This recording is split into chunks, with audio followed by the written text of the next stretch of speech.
وبركاته.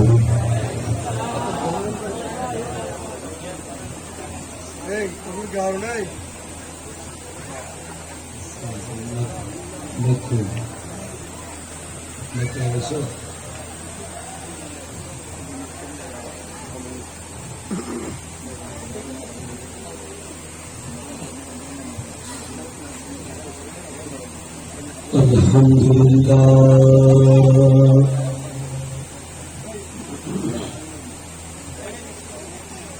نحمده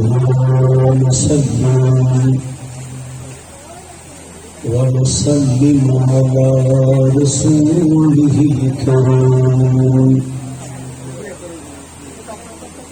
أما بعد فأعوذ بالله من الشيطان الرجيم أيها الذين آمنوا صلوا عليه وسلموا تسليما صلى الله على سيدنا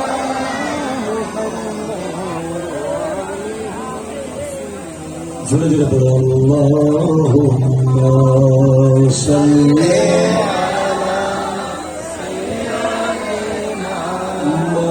مولانا محمد وعلى آله سيدنا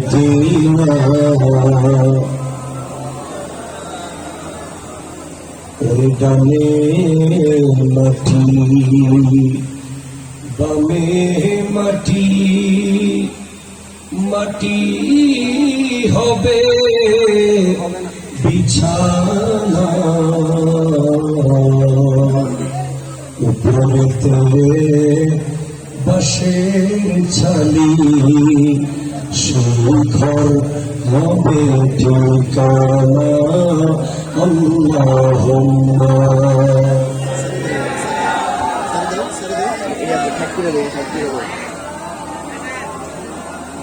وعلى آله سيدنا سبحان الله والحمد لله لا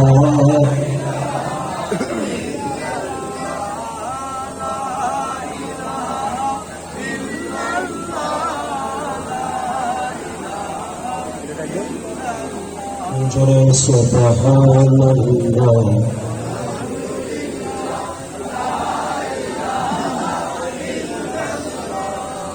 لا إله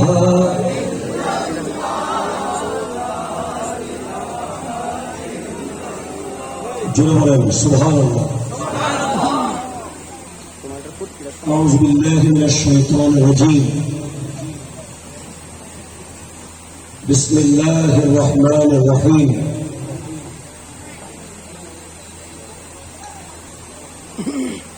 الذي خلق الموت والحياة ليبلوكم أيكم أحسن عملا. পেছনে শোনা যাচ্ছে নাকি আওয়াজ? একদম পিছনে শোনা যাচ্ছে? فكنتم أمواتا فأحياكم ثم يميتكم ثم يحييكم ثم إليه ترجعون. صدق الله مولانا العظيم وبلغنا رسوله النبي الأمين المكين الكريم الرؤوف الرحيم ونحن على ذلك لمن الشاهدين والشاكرين والحمد لله رب العالمين.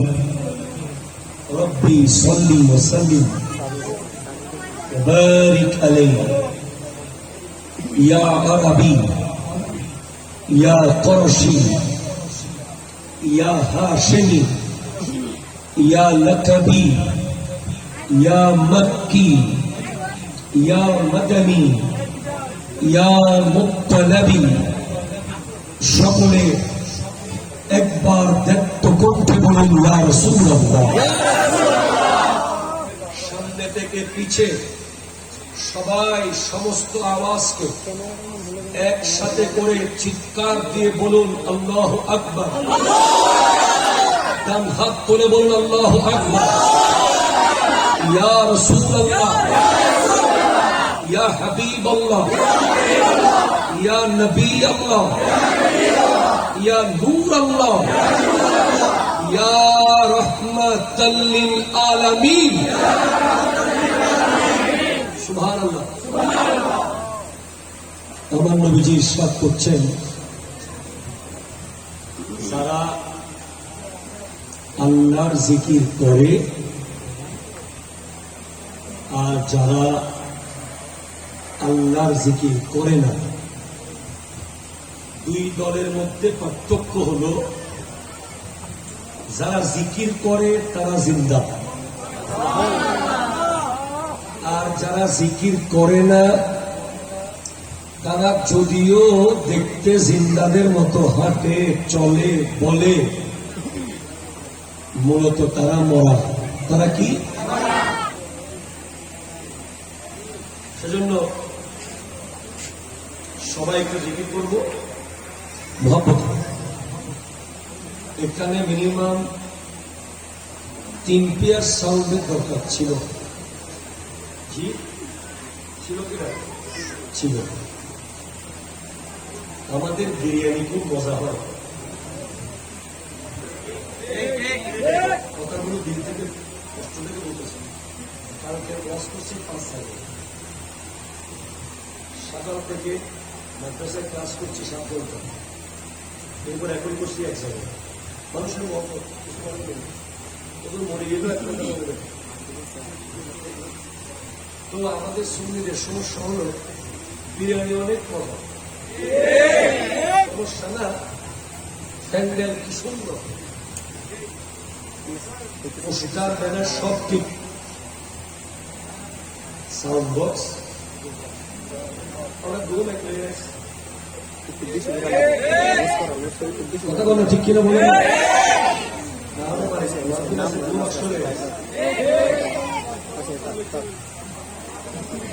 ঠিক না ভাই? কিন্তু এদের না, গরু কিন্তু মোটা, মহিষ অনেক বড়। ওই যেটা আসল, এখানে আমাদের কোনো ফোকাস, অথচ মাইকের আওয়াজ 3 হাত দূর থেকে দুনিয়া কাঁপানোর দরকার ছিল। এখানে ভিতরে একটা মাইক থাকার দরকার ছিল নাই।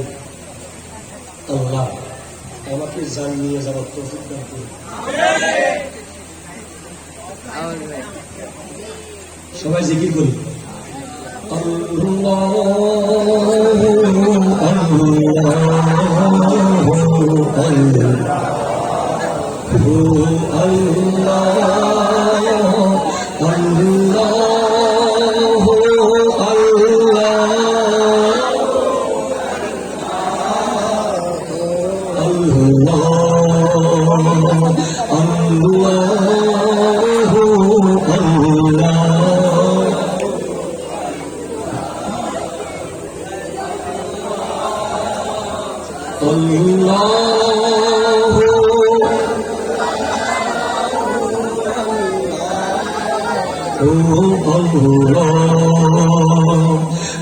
الصبح بدا من طلعته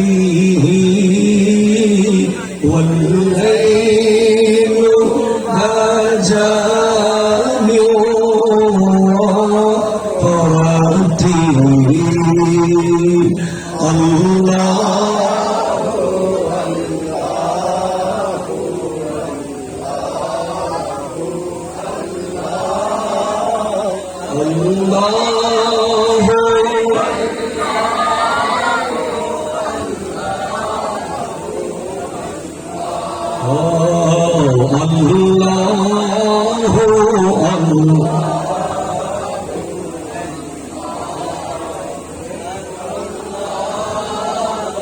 আল্লাহু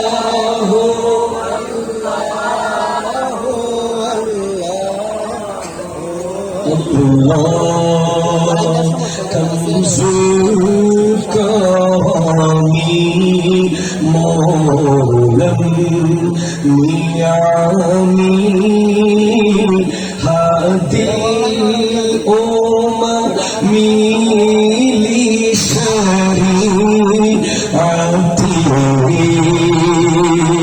আল্লাহু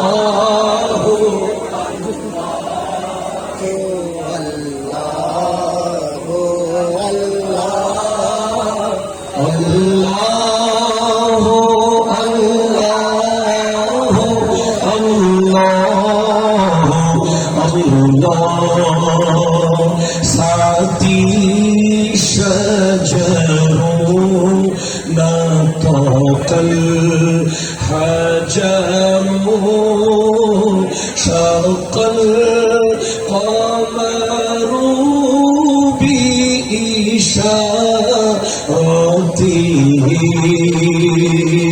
अल्लाह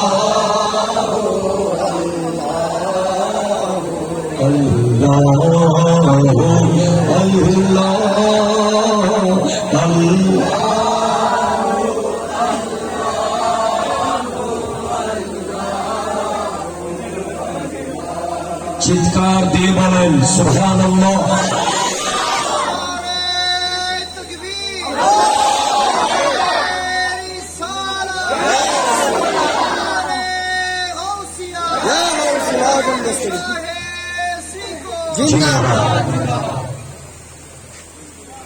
হাঁটা চলা সব বন্ধ, दिल चेहरा मेरी तरफ दिल मदीने में চোখ থাকবে আমার দিকে, দিল থাকবে কোথায়? কোথায় থাকবে? রব্বুল আলামিন আমার প্রাণপ্রিয় মুর্শিদ করিম औलाद रसूल আল্লামা সৈয়দ মোহাম্মদ তাহির শাহ সাহেব কিবলার দোয়ায় আমাকে শুদ্ধ কথা শুদ্ধভাবে বলার তৌফিক দান করুন। Please print of silence. Allah বলছেন الذي خلق الموت والحياة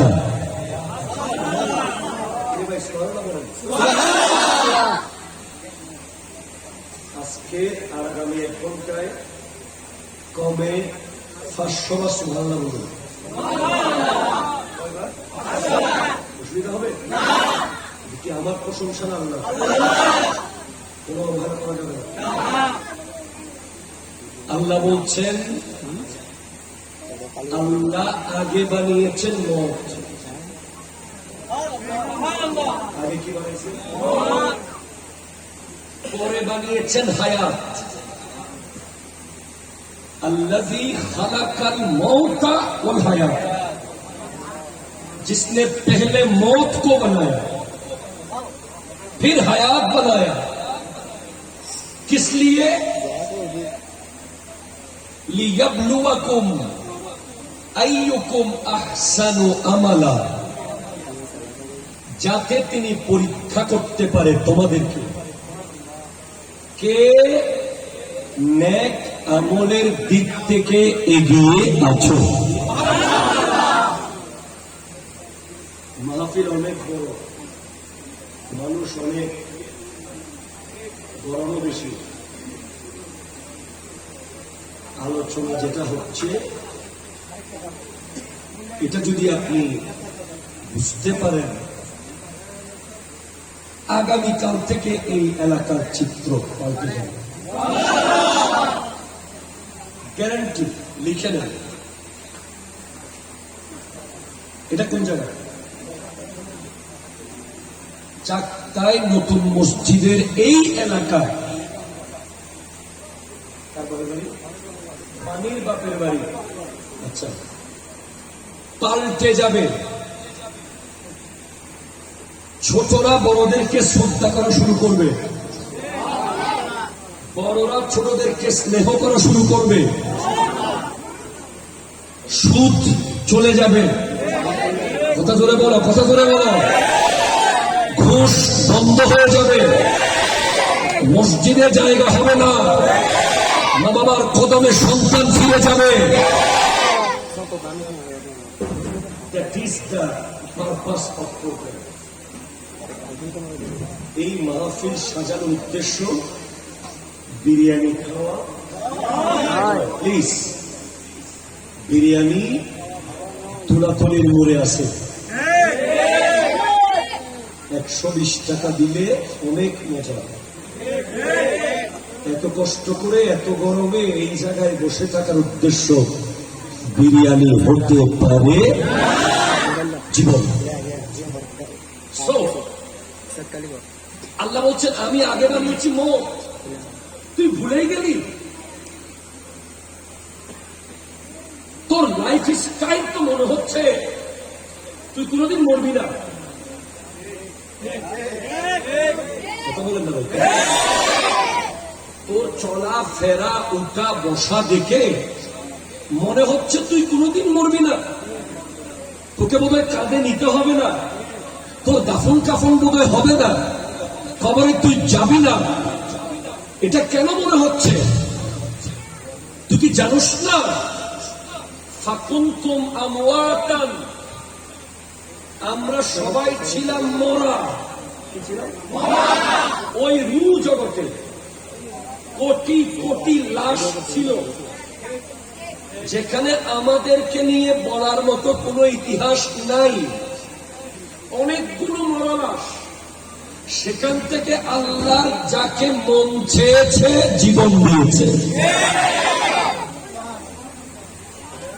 please concentrate. As a teacher, আমি বক্তা হিসেবে শিক্ষক হওয়ার কারণে খুব যথেষ্ট শৃঙ্খলা লাগবে, তাহলে আমার কথাগুলো আপনার দিলে গাঁথবে। আমরা সবাই কি ছিলাম? কি ছিলাম ভাই? ওখানে কি আমরা চেয়ারম্যান ছিলাম, মন্ত্রী, মুহাদ্দিস, মুফতি, সভাপতি, সেক্রেটারি? না। হাল আতা আলাল ইনসানে হিনুম মিনাদ দাহরে লাম ইয়াকুন শাইয়্যাম মাসকুরা। মানুষের উপর দিয়ে এমন একটি সময় অতিবাহিত হয়েছে যে সময় নিয়ে বলার মতো কোনো কাহিনী নাই। ভাই, মরার কি কোনো কাহিনী আছে? এবার আপনি খেয়াল করেন, কোটি কোটি লাশের ভিতর থেকে আপনাকে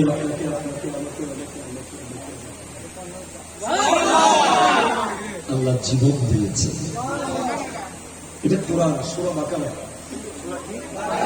ফাকুনতুম আমওয়াতান, তোমরা সবাই ছিলে মৃত, ফাআহইয়াকুম, আমি আল্লাহ জীবন দিয়েছি।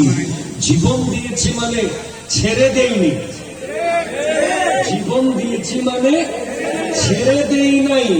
সুইচ বোর্ড আল্লাহর কুদরতের হাতে আছে, আপনি যা তা করবেন, ছেড়ে দেওয়া হয়নি। ঘুড়ির রশি আছে না নাই?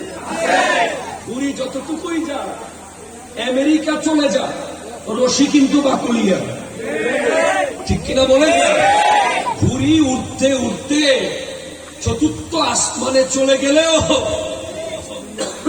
রশি কোথায়? হাতে আছে না নাই? এটা ছিঁড়ে যেতে পারে, আপনার আমার মানুষের হাত থেকে ছুটে যেতে পারে, ছিঁড়ে যেতে পারে, কিন্তু আল্লাহর কুদরতের হাত থেকে পৃথিবীর সেদিন থেকে আজকের দিন পর্যন্ত যত মানুষ এসেছিল, যত মানুষ আসবে, যত মানুষ আছে, সবার নিয়ন্ত্রণ আল্লাহর কুদরতের হাতে আছে। আপনি যেখানেই যাবেন,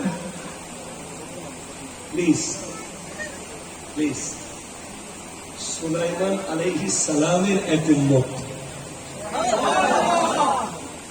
হযরতে সুলাইমান আলাইহিস সালামের কাছে গিয়ে বলে, হুজুর আমার বেশি ভয় লাগতেছে। কেন? একটা ভয়ঙ্কর চেহারাওয়ালা ব্যক্তি বারবার আমার সামনে আসতেছে আর আমার দিকে বড় চোখ করে করে তাকাচ্ছে।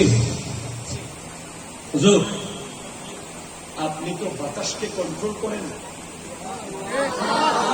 হযরত সুলাইমান আলাইহিস সালামের রাজত্ব ছিল বাতাসের উপর, জিন্না ছিল ওনার কন্ট্রোলে। হুজুর, আপনি একটু বাতাসকে বলেন আমাকে যেন সাগরের ওই পারে দিয়ে আসে। যেমন কথা তেমন কাজ। হযরত সুলাইমান আলাইহিস সালাম বাতাসকে বললেন, বাতাস, এই ব্যক্তিকে ওই পারে দিয়ে আসো। সাথে সাথে ওই ব্যক্তি উড়াল মেরে সমুদ্রের ঠিক ওই পারে। মনে করেছে ওই বড় বড় চোখওয়ালা লোকটা এই পার থেকে ওই পারে আর কেমনে যাবে। ওই পারে গিয়ে দেখে ওখানে লোকটা দাঁড়ায় আছে। কিরে ভাই, আপনার জ্বালায় আমি সুলাইমান আলাইহিস সালামকে বলে এই পার থেকে সাগরে ওই পারে এসে গেছি, আপনি কেন এখানে? বলে, আমি তো আজরাইল আলাইহিস সালাম, তোমার জান কবজ হওয়ার কথা এই মুহূর্তে এখানে, তুমি সাগরের ওই পারে, সেজন্য আমি বারবার তোমার দিকে তাকাচ্ছি আর বড় বড় চোখ করে তাকাচ্ছি। কি ব্যাপার? তার জানতো এতটা বাজে এত মিনিটে ঠিক সাগরের ওই পারে কবজ হবে, সে এখন এই পারে কেন? দেখতেছি তুমি সুলাইমান আলাইহিস সালামের কাছে গিয়ে বাতাসকে বলে তুমি ওই পারে চলে এসেছ, আমি আজরাইল তোমার জান কবজ করতে এসেছি। সাথে সাথে সে ইন্তেকাল করলো। ইন্না লিল্লাহি ওয়া ইন্না ইলাইহি রাজিউন।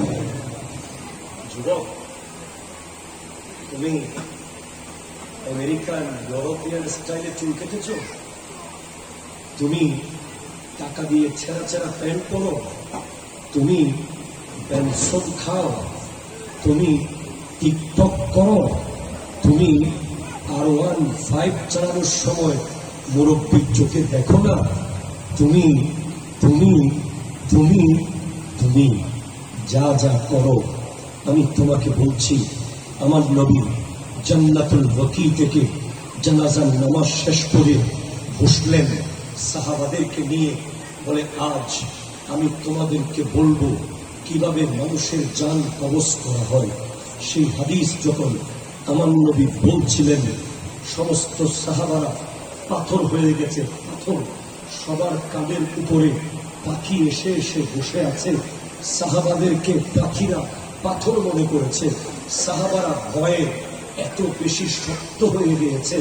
ওই দিন আমার নবীর বয়ান শোনার সময় আমার নবী বলেন, যখন বৎকারের রূহ কবজ করা হয়, সুদখোরের রূহ কবজ করা হয়, ঘুষখোরের রূহ কবজ করা হয়, মুনাফিকের রূহ কবজ করা হয়, ওজনে কম দাতার রূহ কবজ করা হয়, পচা মাছকে তত্ত্বজা বলে বিক্রিকারীর রূহ কবজ করা হয়, খাস পুস্ত দিছি বলে চর্বি ঢুকিয়ে দেওয়াওয়ালা ব্যক্তির রূহ কবজ করা হয়। যখন কোন বেঈমানের রূহ কবজ করা হয়, তখন কালো কসকসে ফেরেশতা তার সামনে হাজির হয়। তার চোখের দৃষ্টি পরিমাণ ফেরেশতা বসে যায়। বসার পরে ফেরেশতা ডাক দেয়, ইয়া আইয়াতুহান নাফসুল খাবিসা, হে অপবিত্র খাবিস রূহ, উখরুজি, বের হও, ইলা সাখাতিন মিন গজবিল্লাহ, আল্লাহর গজবের উদ্দেশ্যে বের হয়ে যাও। যখন ওই রূহটা বের হয়, রূহ বের হওয়ার সময় মনে হয় পৃথিবীর সমস্ত কাঁটা তার গায়ে ফুটিয়ে দেওয়া হচ্ছে। মনে হয় পৃথিবীর সমস্ত সাগর তার দিকে ধেয়ে আসছে। মনে হয় পৃথিবীর সব পাহাড় তাকে চাপ দিচ্ছে। তার শরীরের প্রত্যেকটা জয়েন্টে জয়েন্টে ফেরেশতা ঢুকে যায়। তার প্রত্যেকটা রগ দিয়ে রূহ বের করা হয়। হাদিসে আসতেছে, মনে হয় ভিজা তুলার ভিতর থেকে লোহার প্যারাক বের করা হচ্ছে, মনে হয় চোখের ভিতর থেকে রু বের করা হচ্ছে, নাকের ছিদ্র দিয়ে রু বের করা হচ্ছে, কানের ছিদ্র দিয়ে রু বের করা হচ্ছে। বিশ্বাস করেন এটা এত কষ্টে, এত কষ্টে, এত কষ্টে। আমার দয়াল নবী আজরাইল আলাইহিস সালামকে বলেছিলেন, আজরাইল যত কষ্ট আমাকে দিয়ে দাও, আমাকে দিয়ে দাও। আমার উম্মত এই কষ্ট কিভাবে সহ্য করবে? আমার নবী অনেক কষ্ট নিয়ে ফেলেছেন, এরপরেও জান কবজের কষ্ট। যারা বদকার, যারা বেনামাজি, যারা হারাম খায়, যারা মা বাবার অবাধ্য, জান কবজের কষ্ট। এমন কষ্ট জান কবজ করার পরে গোটা পৃথিবী দুর্গন্ধ হয়ে যায়। পশু পাখি বৃক্ষলতা দুর্গন্ধের কারণে তাকে লানত করতে থাকে। কবরস্থানের মাটি আল্লাহর কাছে ফরিয়াদ করে, আল্লাহ এই ব্যক্তি যেন এই কবরে না আসে, এই ব্যক্তির লাশ যেন এই কবরস্থানে দাফন না হয়। কবর পর্যন্ত তাকে চায় না, এমন ভাবে রূহ কবজ হয়। আসমানের দিকে নিতে চাইলে আসমানের গেট বন্ধ করে দেওয়া হয়, গেট খোলা হয় না। এ তো রূহ কবজের হিসাব করলাম। কবরে যাওয়ার পরে কি হয়? যুবক, তুমি কোনদিন বাজারের লিস্টিটা পর্যন্ত লেখো নাই, ঠিক কিনা বলেন না? মাকে বলেছ হোয়াটসঅ্যাপে দিয়ে দিও, বাবাকে বলেছ মেসেঞ্জারে লিস্টি পাঠাই দিও। আমার লেখার সুযোগ নাই। অথচ কবরে যাওয়ার পর মুনকার নকিরের আগে আরেকজন ফেরেশতা আসবে, যার নাম হলো রোমন।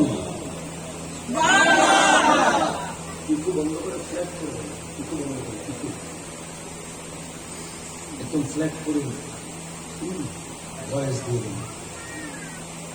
তার নাম কি? রোমন। একদম কথা বলছে।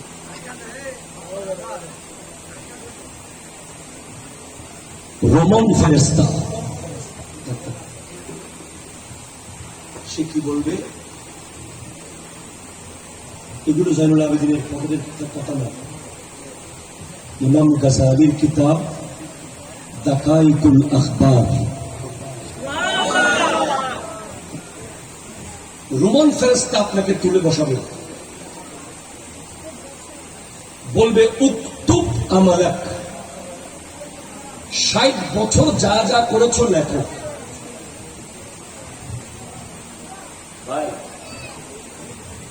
100 বছর যা যা করেছো সব লেখো।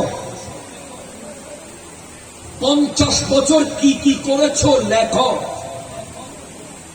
আপনি বলবেন কি বলেন ভাই, এত কলম কোথায় পাবো, এত কালি পাবো কোথায়, এত কাগজ পাবো কোথায়? ফেরেশতা বলবে হাতের আঙ্গুলকে কলম বানাও। তোমাকে এত সহজ কে করে দিয়েছে দুনিয়াদারি? তোমাকে দুনিয়াটা এত এত আনন্দের, এত ফুর্তির কে বলেছে?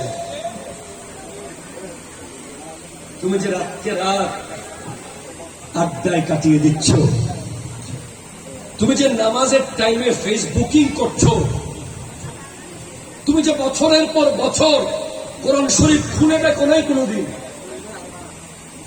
তুমি যে মাসকে মাস ফজরের নামাজ পড়ো নাই, তোমাকে কে বলেছে এত সহজ? কে তোমাকে এত অ্যাক্সেস দিল? কে তোমাকে এত স্বাধীনতা দিয়েছে? তুমি কি জানো লিখতে হবে? কালি কই পাবো? মুখের থুতুকে কালি বানাও, এভাবে ঢুকাবেন আর লিখবেন। কাগজ, কাফনের কাপড়কে কাগজ বানায়।